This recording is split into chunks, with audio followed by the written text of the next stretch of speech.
Hi, it's me, Mila Martinico, aka Mama Mila, and welcome to At Home with Mama Mila. We are here in my kitchen. It's a beautiful day. It feels like spring. Oh my God. Thank you, Jesus. We are ready to get out of winter. But today I have a fun recipe for you. I just realized that I have been making this for 13 years and that my daughter is going to be a teenager this year.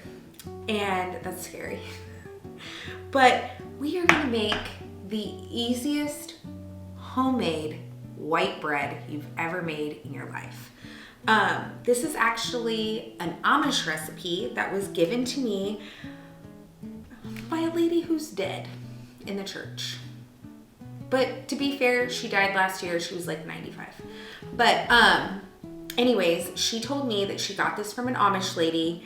So real quick, that being said, because when we moved here to Tennessee, I was so excited to see the Amish people because, I've been making this bread for 13 years. I've read Amish romances and I've watched Hallmark. And then when I realized how unhealthy the Amish diet was and got a nice whiff of the Amish up close, it kind of killed all my romance vibes. So that being said, feel free. If you don't want to do all-purpose flour, I've done half all-purpose, half wheat. For the oil, I use olive oil because I don't like seed oils.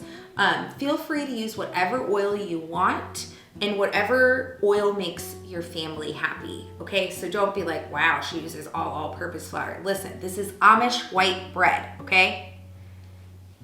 If you've ever been to anything Amish, you know it's not the healthiest. So you can do whatever you want.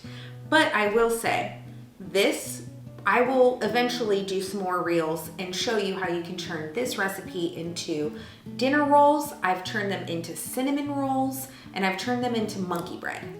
So it's very versatile. Okay, let's start with our ingredients. First, we have organic all-purpose white flour. Use whatever you want, like I said. Then we're gonna use 7 cups, a third a cup of olive oil, any oil. And then I have a third a cup of sugar, 1.5 tablespoons of yeast, and 1 tablespoon of salt. Then I have 3 cups of warm water. I have a kettle and I set my kettle to 112 degrees. So I feel like that's the perfect, warmth of making everything rise. And yeah, look how easy this is.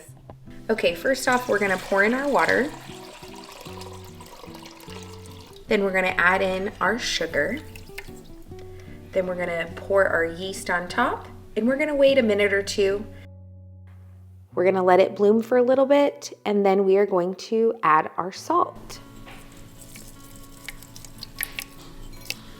Then we're gonna add in our oil, and then we're gonna add in 7 cups of our flour. I have not always had a stand mixer, so I made this recipe for probably about 10 years by hand. It is very easy to make by hand. The only thing is that I would rub my hands with oil and then I would knead it for about 5 minutes by hand in the bowl that I mixed everything in. So please do not feel intimidated if you do not have a stand mixer. Now we're going to be using our dough hook, and we are going to put our stand mixer on the lowest setting, and we're going to let it go for about 10 minutes to develop all that gluten. It's been 10 minutes. Let's take our bowl to the counter and put some plastic wrap over the top and let it rise till it is double in size, about 40 minutes.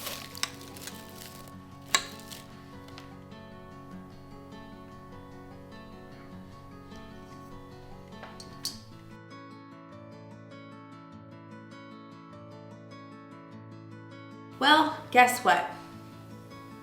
Your girl forgot about the bread. And it's a little bit bigger than double in size, and it kind of resembles my stomach in a bikini. But That's fine. Let's shape our bread into our pans. So listen, I don't know where the heck all my loaf pans are. Honestly, I think they might be at the restaurant. So I don't got time to go to the restaurant because my belly. So let's steal some gloves that I stole from the restaurant because Mr. Martinico would not like it if I got dough all in my rings and in my manicure, because he literally pays for my nails to get done so I can scratch his head. So, like this head. Sorry. Ah! Okay, here we go. Da-da-da. I'm gonna put a little bit of oil on here though. So what I thought, since I couldn't find the loaf pans, we're gonna use my little loaf pan, my little vintage Pyrex. And I thought, you know what? Why don't I just show you really fast how to shape them into dinner rolls? You know, bread depends on the day.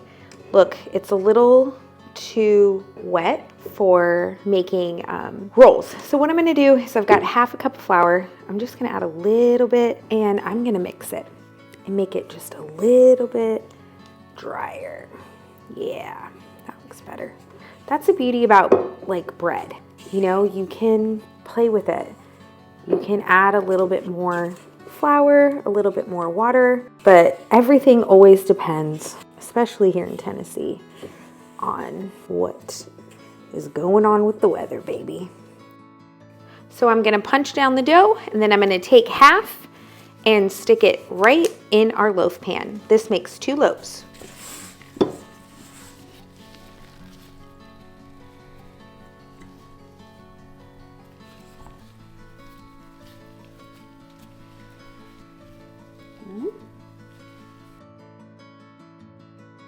We are just gonna let these proof. We're gonna check them at 20 minutes this time. Oh yeah, if your kitchen is colder, it might be a little bit longer, but like I said, everything depends on the weather. Hence, these very sad, hideous rolls. Once our loaves and sad looking rolls have doubled in size, we're gonna put them into a preheated 350-degree oven until they are golden brown, about 22 to 25 minutes. Our bread is golden brown, so we're gonna take it out of the oven. And now we're going to spread butter on top and flaky sea salt. Trust me, you wanna do this. If you can resist, let it cool for about 15-20 minutes.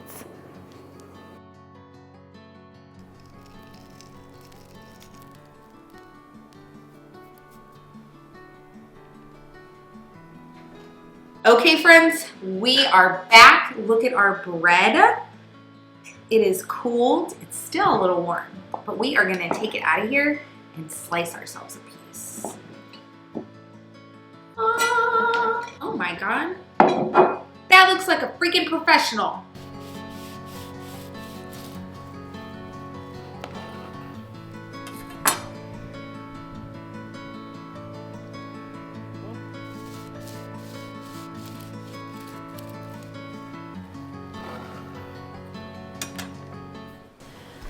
On a rainy day, I feel like this looks very beautiful. Let's put some butter on it, because listen, I ain't trying no bread without no butter. Oh yeah, spread some of that on there. And I'm gonna take a bite from the salty part.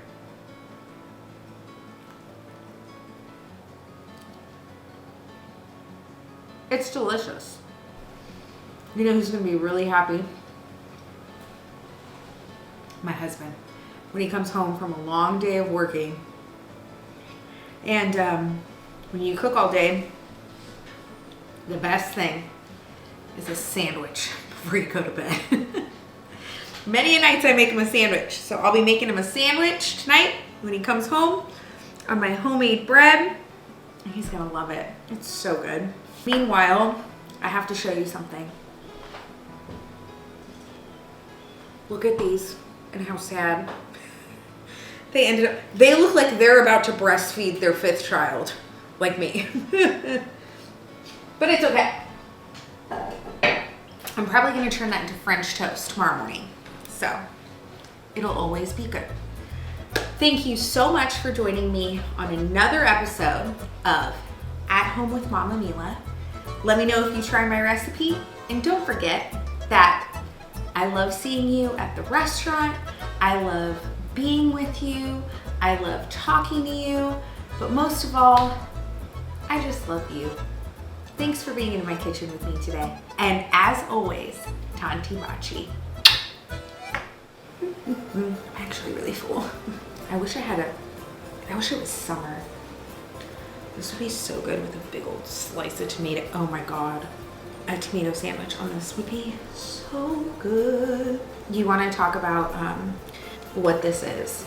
This is a butter crock, and I put my fancy butter in it because my dog is currently depressed because I'm pregnant. And I haven't been talking this whole time, but I was just telling nobody but the camera what this butter crock is. And like, you put your fancy butter in here, and this has been around since like, I don't know, like Pride and Prejudice times. What is that, like the 1700s, 1600s? And you put cold water in here, and then when it goes in, it creates a seal, so your butter stays fresh.